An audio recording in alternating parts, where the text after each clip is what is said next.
Movie जैसे ही शुरू हुई तो हम गांव के कुछ बच्चों को देखते हैं जो खेतों में खेलने के लिए जा रहे थे। जाने से पहले अपने बेटे अब्दी के डैड ने कहा कि अंधेरा होने से पहले ही घर वापस आ जाना। सभी बच्चों ने हाँ में सर हिलाकर खेलने के लिए चले गए। काफी घंटों खेलते रहे, यहाँ तक कि अंधेरा भी होने को आ गया था। सभी बच्चे घर के लिए तो निकल गए। अब्दी और उसका दोस्त दोनों को खेलने का दिल चाह रहा था। खेलते खेलते अचानक से उनकी बॉल कहीं दूर खेतों में चली जाती है। शाम भी हो गई थी। अब्दी कहता है चलो घर वापस चलते हैं, लेकिन अब्दी का दोस्त उस बॉल को लिए बगैर जाने वाला नहीं था, जिसके लिए वो खेतों में चला गया। लेकिन बॉल एकदम से गायब हो गई। एकदम से वहां पर अंधेरा भी छा गया और आगे बढ़कर जब अब्दी के दोस्त ने देखा तो उसकी बॉल एक छोटी सी लड़की के हाथ में थी और उसका चेहरा इतना अजीब था जैसे वो कोई शैतान हो। इस लड़की को देखकर भी अब्दी के दोस्त को जरा सा भी डर नहीं लगता है और वो उस लड़की के पीछे बॉल लेने के लिए चला जाता है, जबकि अब्दी उसे रोकता रह गया कि ऐसा मत करो। जैसे ही अब्दी ने कुछ दूर उसका पीछा करते हुए आगे बढ़ा तो उसने देखा कि वो लड़की उसके दोस्त के सर पर पत्थर मार मार कर उसका मर्डर कर चुकी है। यह देखकर घबराते हुए वो गांव में गया और उसने गांव वालों को चिल्ला चिल्ला कर बुलाने लग गया। सभी लोग अब्दी की बातों को सुनते ही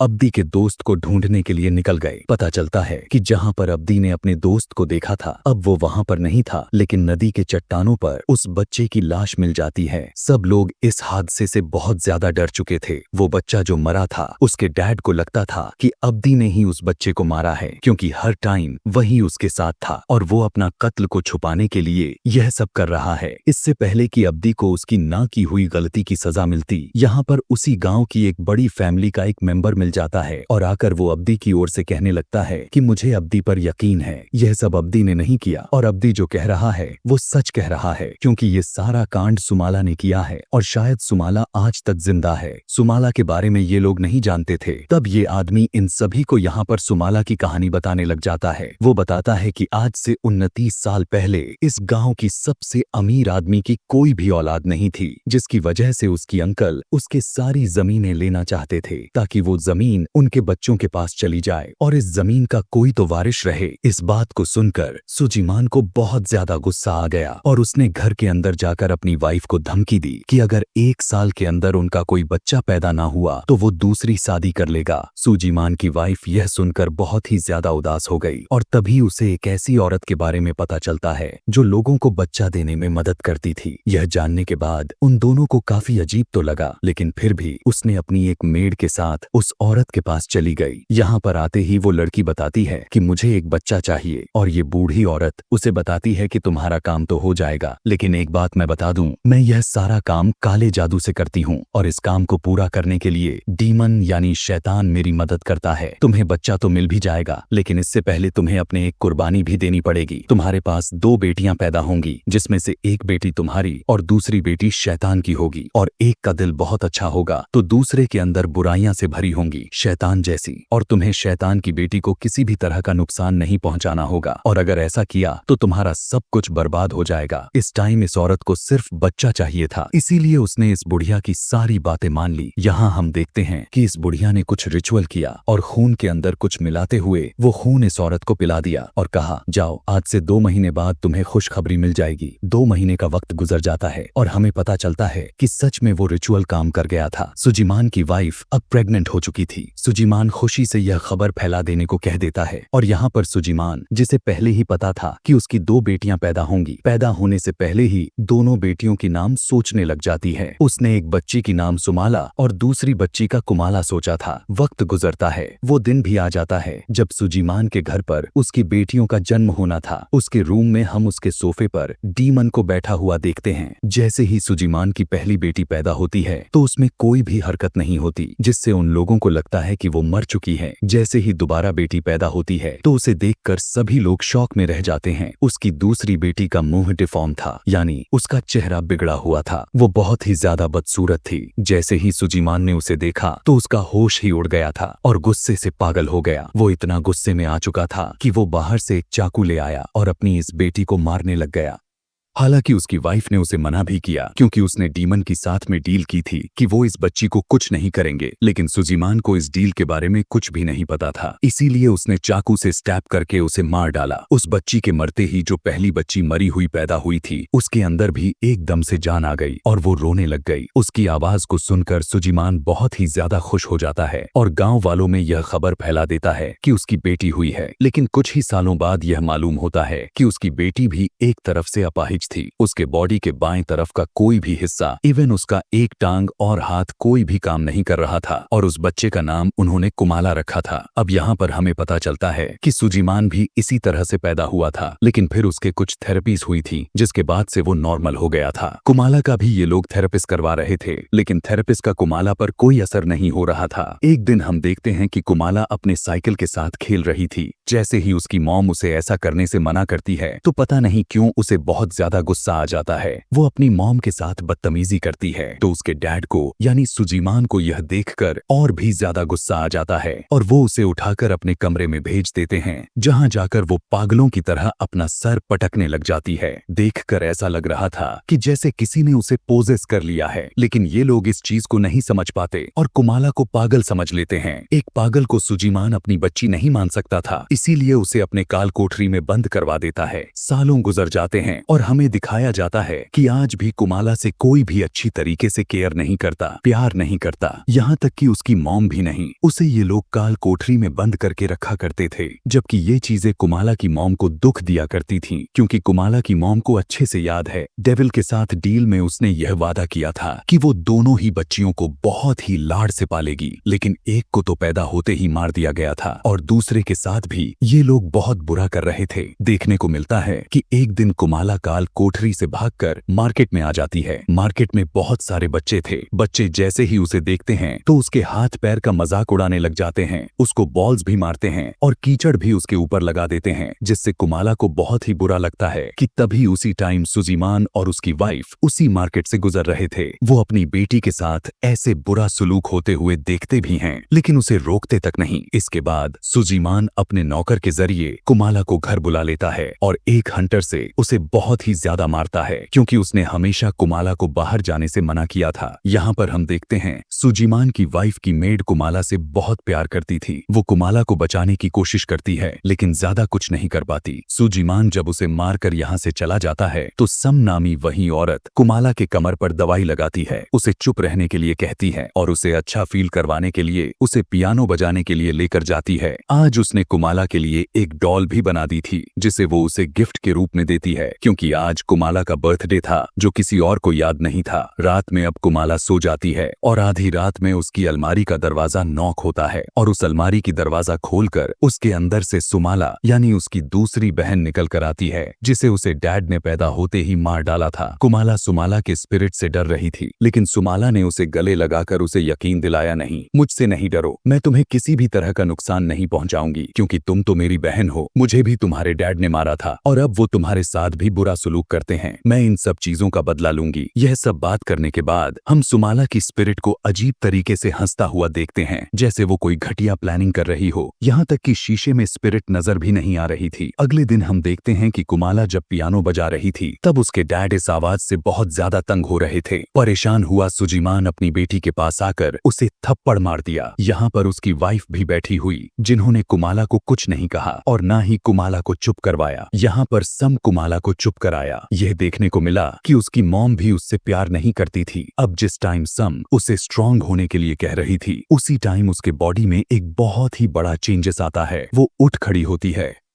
और नॉर्मल तरीके से चलने लग जाती है। हालांकि वो चल नहीं पाती थी। चलते हुए वो अपने डैड के ऑफिस में गई और जाते ही उसने एक पेन को उठाकर जोर से स्टैब कर दिया। उसके डैड बस यही देखकर हैरान थे कि उसकी बेटी ठीक से चल कैसे पा रही है। ऊपर से उसने ऐसी हरकत कर दी थी कि उसके डैड गुस्से से पागल हो गए। ये सब कुमाला ने नहीं बल्कि सुमाला की स्पिरिट ने किया था, लेकिन इसकी सजा अब कुमाला को ही मिलनी थी। उसके डैड ने उसे एक क्रॉस पर बंधवाकर कड़ी धूप में गाँव के खेतों में टंगवा देते हैं और कोई भी कुमाला की मदद करने के लिए आगे नहीं बढ़ रहा था। अब यहाँ से इस चीज का बदला तो समाला लेकर ही मानेगी। रात में खाना खाने के टाइम जब कुमाला को लेकर जाया जाता है खाना खिलाने के लिए, तो समाला की सॉल दोबारा से उसे पोजेस कर लेती है और कुमाला अजीब तरीके से अपने कपड़े को उतारते हुए डाइनिंग टेबल पर ही चढ़कर गलत काम कर देती है, जिसके बाद वो अजीबों गरीब हरकतें भी कर रही थी। यह देखने के बाद तो कुमाला की मॉम को बहुत ज्यादा गुस्सा आ रहा था, लेकिन जब उसने शीशे में देखा कि यह सब कुछ सुमाला की सॉल करवा रही है, तो वो भी बहुत ज्यादा परेशान हो गई और डर गई। कुमाला की मेड उसे यहाँ से लेकर जाने लगती है, लेकिन कुमाला अपने आप को वहाँ से छुड़वा लेती है और भागकर फॉर्म्स में जाकर वहाँ से कच्ची मुर्गियां खाने लग जाती हैं। कुछ देर बाद जब उसे होश आता है, तब सम उससे पूछती है कि कुमाला, तुम ये सब क्यों कर रही हो? तुम तो पहले ऐसी नहीं थी। उसकी बात सुनकर वो सच सच बता देती है कि मैं तो यह सब अपने से नहीं कर रही, बल्कि यह सब तो सुमाला की सॉल्व करवा रही है। कुमाला की मॉम भी यह बातें सुन चुकी थी और अब उसे डर भी लगने लग गया था। वो जानती थी कि उन्होंने डीमन से की गई डील को तोड़ डाली है और अब उस औरत के वार्निंग के मुताबिक उनका पूरा खानदान, उनके सारी चीजें जड़ से मिट जाएंगी। वो जानती थी कि इन सब को ठीक करने में कोई उसकी मदद कर भी सकता है, तो वो बूढ़ी औरत ही है। उसी मिलने के लिए जब नदी के पास जाती है, तो नदी पार कराने वाला आदमी उसे बताने लगता है कि वो तो औरत 1 महीने पहले ही मर चुकी है। वो अब डर कर अपनी मेड सम को यह सारी बातें को बता देती है कि उसने प्रेग्नेंट होने के लिए एक डीमन का सहारा लिया था, एक डीमन से डील की थी और उस डील को वो तोड़ चुकी है, जिसके बाद अब बहुत ही बुरा होने वाला है। और हम देखते हैं कि सालों गुजरने के बाद भी कुमाला के साथ ये लोग अभी भी बुरा सुलूक कर रहे हैं। सम अपने मालिक यानी सुजीमान से कुमाला के ऊपर दे रहे जुल्म को बंद करने के लिए कहती है, लेकिन वो उसका एक भी नहीं सुनता और कहता है कि कुमाला दिन पे दिन बदतमीज होती जा रही है और उसे सजा देना बहुत जरूरी है। उसकी सजा देने के बावजूद भी सम कुमाला के पास जाती है और कुमाला से कहती है कि मैं तुम्हारी हूँ और मुझे तुम बहुत प्यारी हो, चाहे तुम जैसे भी हो। ये सारी बातें सुनकर कुमाला के दिल में सम के लिए इज्जत और भी ज्यादा बढ़ जाती है और अपने पेरेंट्स के लिए कम होती जा रही थी। अगले दिन हम देखते हैं कि उसके घर के पास वही बच्चे कुमाला को तंग करने के लिए आए थे, जिसे मार्केट में मिले थे। कुमाला के साथ खेलने के बहाने उन्होंने कुमाला को नीचे बुलाया, उसका मजाक उड़ाया, उसके मुंह पर मिट्टी लगा दी। यह देखकर सम उन बच्चों को वहां से भगाने लग गई। दूर खड़े उसके पेरेंट्स यह सब देखते रहे, लेकिन उन्होंने उन बच्चों को रोका तक नहीं। कुमाला अब बाहर क्यों आई थी, इसकी सजा में उसके डैड दोबारा से उसे काल कोठरी में डाल देते हैं। लेकिन रात को कुमाला की मॉम को काल कोठरी में से एक अजीब से आवाजें आते हुए सुनाई देने लगती हैं। वो चेक करने के लिए तो जा रही थी, लेकिन उसके हस्बैंड ने कहा यहीं बैठी रहो, तुम्हारा बहम है ये सब। लेकिन उसकी मॉम की शक बिल्कुल ठीक थी। कुमाला ने अपने आप को छुड़वा लिया था, क्योंकि सुमाला के सॉल ने उसके ऊपर कब्जा कर लिया था। वो एक खंजर लेकर यहाँ से खेतों की तरफ निकल जाती है और हम देखते हैं कि उसके पीछे सुमाला भी थी।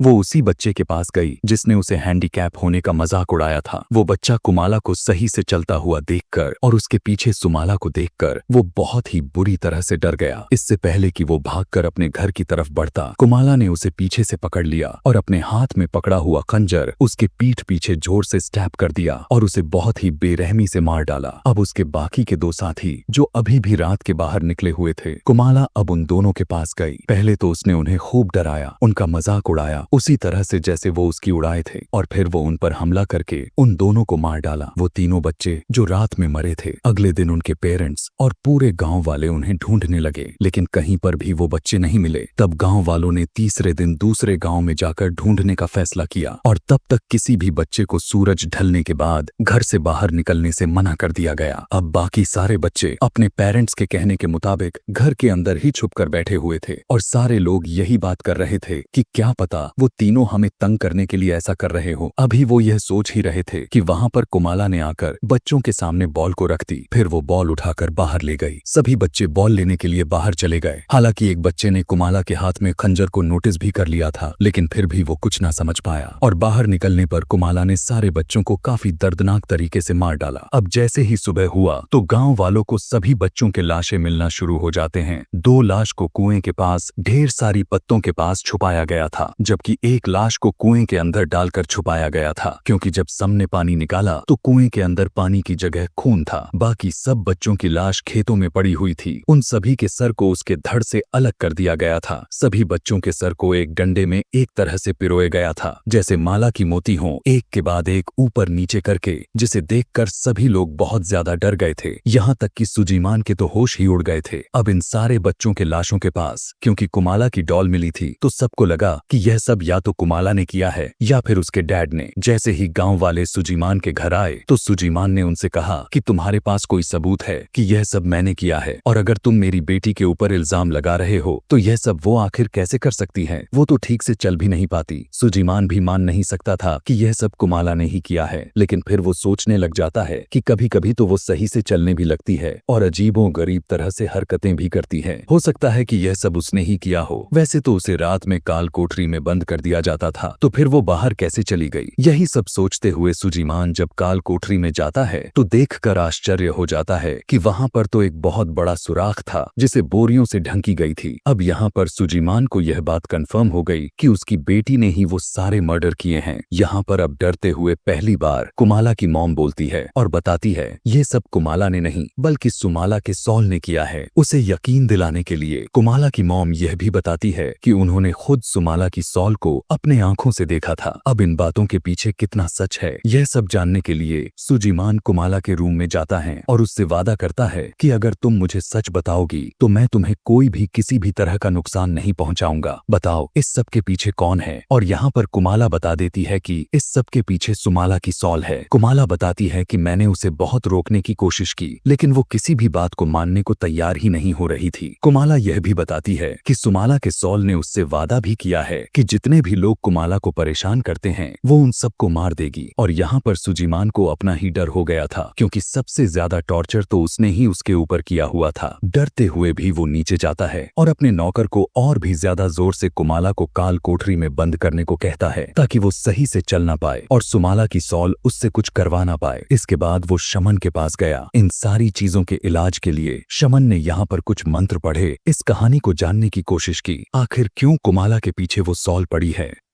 और यहाँ पर उन्हें वो सारा कुछ नजर आ गया कि किस तरह उसकी वाइफ ने सिर्फ बच्चे पैदा करने के लिए डीमन से कॉन्ट्रैक्ट कर लिया था। इन सारे कॉन्ट्रैक्ट के बारे में वो सुजीमान को भी बता देते हैं। हमें पता चलता है कि कुमाला और सुमाला दोनों का आज 9th बर्थडे है। सम जब कुमाला को प्यार करने के लिए उसके पास आती तो उसने गिफ्ट के तौर पर सम को कहा कि तुम आज मेरे पास मत आना, क्योंकि सुमाला ने मुझे बताया है कि रात 12 बजे के बाद वो यहाँ पर मौजूद सभी लोगों को मार देगी और मैं नहीं चाहती कि मैं आपको किसी भी तरह का नुकसान पहुंचाऊं। उसकी बात मानते हुए सम अपने बेटे को लेकर यहाँ से जाने लग जाती है। हालांकि उसका बेटा पूछता भी है कि हम यह सब छोड़कर क्यों जा रहे हैं, यहाँ पर तो हमें सब मिलता है, लेकिन उसकी माँ इस बारे में कुछ भी जवाब नहीं देती। रात में जब सुजीमान का नौकर कुमाला को खाना देने के लिए आता है तो वो उसे पसंद बिल्कुल भी नहीं आता। वो जब खाना चेंज करने के लिए जैसे ही कहती है तो नौकर उसके साथ बदतमीजी करने लगता है कि तभी उसी टाइम वो पास पड़ा हुआ कॉकरोच को उठाकर बहुत ही अजीब तरीके से खाने लग जाती है, जो उसे अब बहुत अच्छा भी लग रहा था।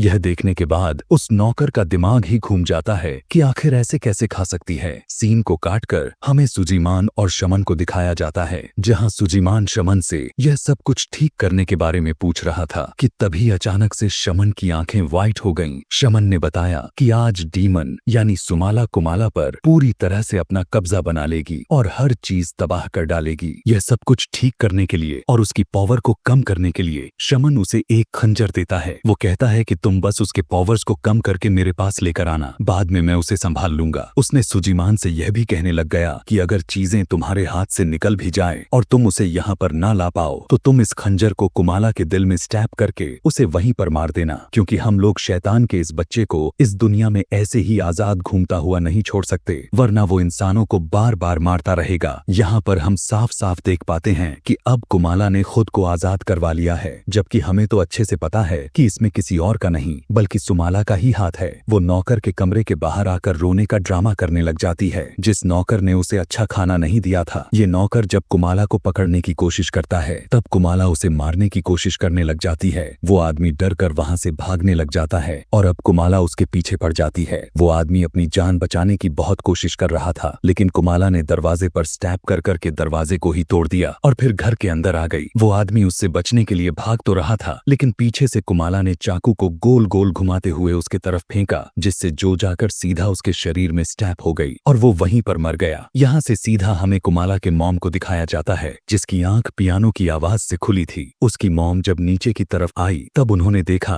कि कुमाला ही पियानो को बजा रही थी और उनको देखते ही कुमाला अजीब तरह चाकू लिए बढ़ने लग गई। उसकी मॉम ने देखा शीशे में सुमाला ही इससे यह सब करवा रही थी। यह देखते हुए वो सुमाला से माफी मांगने लग जाती है और खुद पीछे की तरह बढ़ने लगी। वहां उसे अपनी नौकर की लाश भी दिख गई। उसे काफी अच्छे से पता चल गया था कि अब ये दोनों उसे भी जान से मार डालेंगे, इसीलिए वो भागते हुए अपने रूम में जाकर अपना दरवाजा बंद कर लेती है और उसके आगे एक स्टूल भी लगा लेती है। कुमाला बार बार दरवाजे को खंजर से स्टैप करते हुए उसे मारने की कोशिश कर रही थी और फिर ताकत लगाकर उस दरवाजे को खोल डालती है। कुमाला की मॉम उससे माफी मांगती रही, लेकिन उसने उसके ऊपर रहम नहीं किया और खंजर को उसकी टांग में स्टैप करते हुए उसे मारने की कोशिश करने लग गई। इस समय उसके मॉम को बहुत ही ज्यादा दर्द हो रहा था। वो अच्छे से जानती थी कि कुमाला के बॉडी पर पूरी तरह से सुमाला का कंट्रोल है। वो सुमाला से कहने लगती है कि मेरी एक आखिरी ख्वाहिश है कि मुझे कुमाला से बात करने दो। यह सुनते ही सुमाला ने कुमाला को कंट्रोल करना बंद कर दिया और उसकी मॉम ने कुमाला से माफी मांगी। कहने लगी